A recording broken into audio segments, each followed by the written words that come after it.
Good morning, Cullman. Thank you for tuning in to Cullman Today. I'm your host, Katie Spicer, and today is Friday, May 31st, 2024.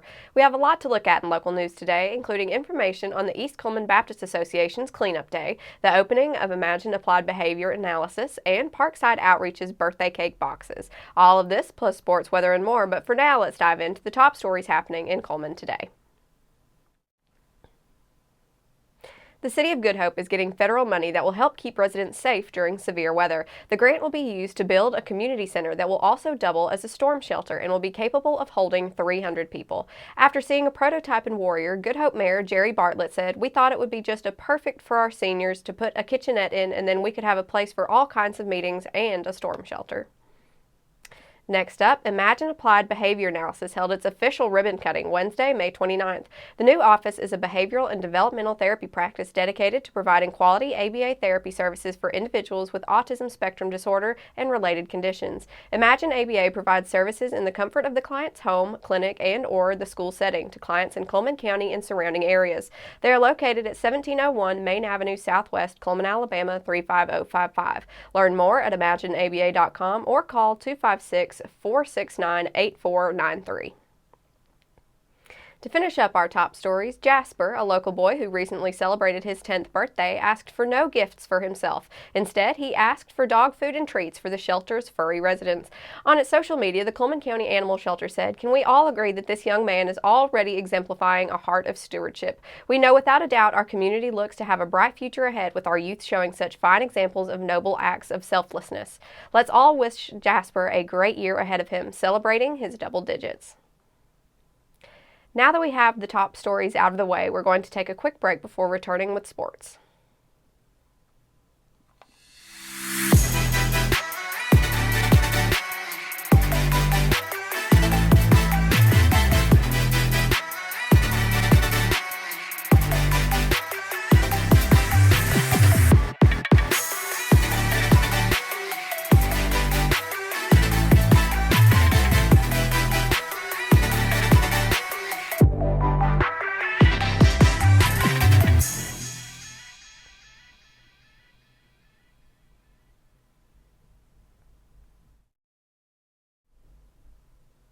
Hello and welcome back. Now it's time to find out what's going on in the world of sports. In today's sports segment, let's check in on a pair of new hires at Wallace State. President Dr. Vicki Karlowicz announced Wednesday of the hiring of Farron Key and Joseph Simmons as the new head coaches of the men's and women's basketball teams, respectively. Karlowicz said that they are excited to welcome Coach Key back to Wallace and trust that he will continue the tradition of excellence for which the Lions are known, a tradition that is part of his own personal history with the college. A native of Cullman County, Key played basketball for the Lions from 1995 to 1997, and as an area high school coach, he has coached players during a tournament held at Traditions Bank Arena inside Tom Drake Coliseum. Key comes to Wallace State after serving as the head coach of the Hartselle High School boys basketball team, where he has coached for almost 10 years. Before coaching the Tigers, he was the head boys basketball coach at Arab High School and a junior varsity boys basketball coach at Moody High School. Key has 299 career wins, including 174 at Hartselle, the most wins in the school's history. He was named the 6A Coach of the Year in 2021. He led the Tigers to 3 6A Area 14 championship titles from 2019 to 2021 and was runner-up at the 6A Northwest Regionals in 2020. He also led the Tigers to 4 straight Morgan County championships from 2016 to 2019. Simmons previously served as an assistant coach to the men's basketball team from 2006 to 2010 under former coach Alan Sharp, who is now the women's basketball coach at the University of Alabama, Huntsville. Before his first stint coaching at Wallace State, Simmons was the head varsity boys basketball coach at East Poinsett County Schools in Arkansas from 2004 to 2006. After leaving Wallace State in 2010, he served as the head varsity girls basketball coach at Marshall County High School in Benton, Kentucky, head varsity girls basketball coach at Good Pasture Christian School in Tennessee. He returns to Wallace State after most recently serving as head varsity basketball coach at Green Hill High School in Mount Juliet, Tennessee.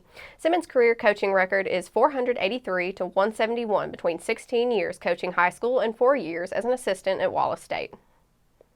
That covers sports for today, but make sure to check with the Cullman Tribune each day for the latest in sports coverage from across the area. We'll be back after this message.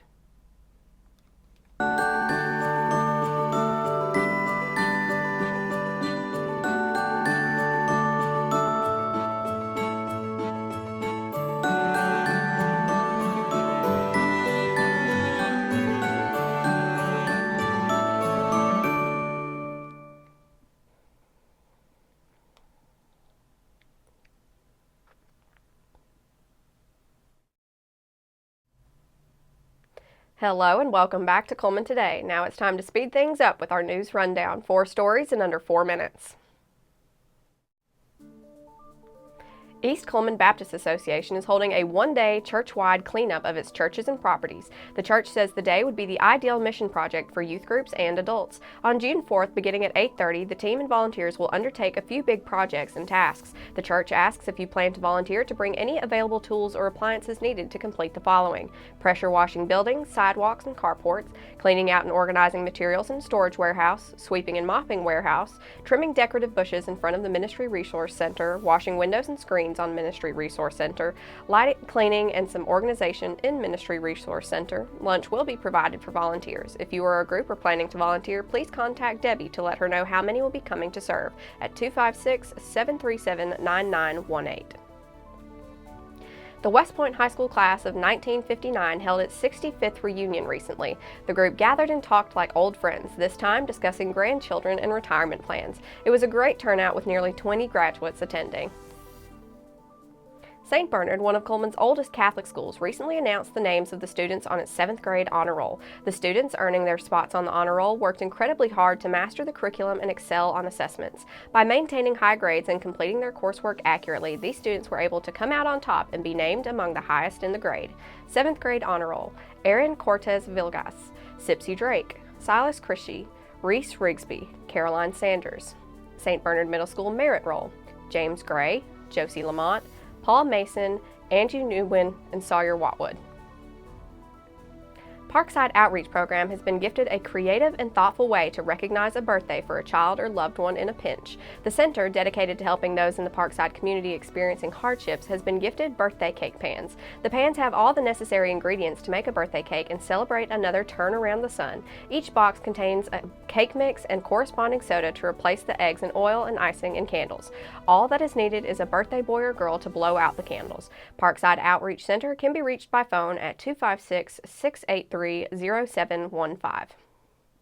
Now for a quick break before we look at the weather ahead and pay our respect with obituaries. I'll be right back after this quick message.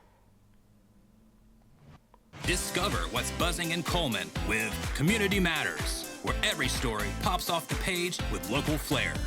It's the magazine that's got the inside track on what's now, what's new, and who's who. Get the lowdown on top eats and 411 on recipes that'll turn up your summer cooking game. Relive our local team's triumphs on the sports fields and pencil in summer's hottest events for fun the whole family will love. Get your copy of Community Matters at the Cullman Tribune, any of the local businesses on screen, or scan the QR code.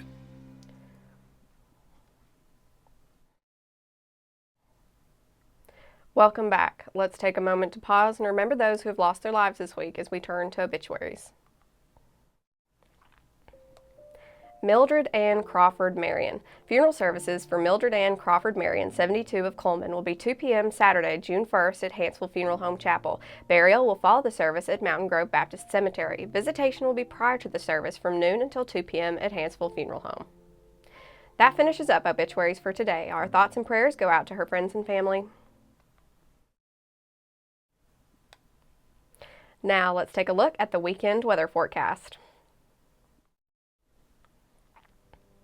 Today will be mostly sunny with a high near 84 and an east to southeast wind around 5 miles per hour. Tonight will be mostly cloudy with a low around 65 and a southeast wind around 5 miles per hour with gusts as high as 20 miles per hour. On Saturday, there's a chance of showers and thunderstorms, then showers likely and possibly a thunderstorm after 1 p.m. It will be mostly cloudy with a high near 81 and a south to southeast wind around 10 miles per hour with gusts as high as 20 miles per hour. The chance of precipitation is 60%. Saturday evening, there will be showers likely and possibly a thunderstorm. It will be mostly cloudy with a low around 64 and a south wind around 5 miles per hour with gusts as high as 15 miles per hour. The chance of precipitation is 70%. Looking ahead to Sunday, showers are likely and possibly a thunderstorm. It'll be mostly cloudy with a high near 80. The chance of precipitation is 70%. Sunday evening, there's a 20% chance of showers and thunderstorms. It will be mostly cloudy with a low around 65. That concludes another edition of Cullman Today. Thank you for joining us. We'll be back bright and early Monday morning at 6:30 a.m. Until then, remember to stay connected with us through social media or by picking up a copy of the Cullman Tribune. I'm Katie Spicer with Cullman Today, signing off. Have a wonderful weekend, Cullman.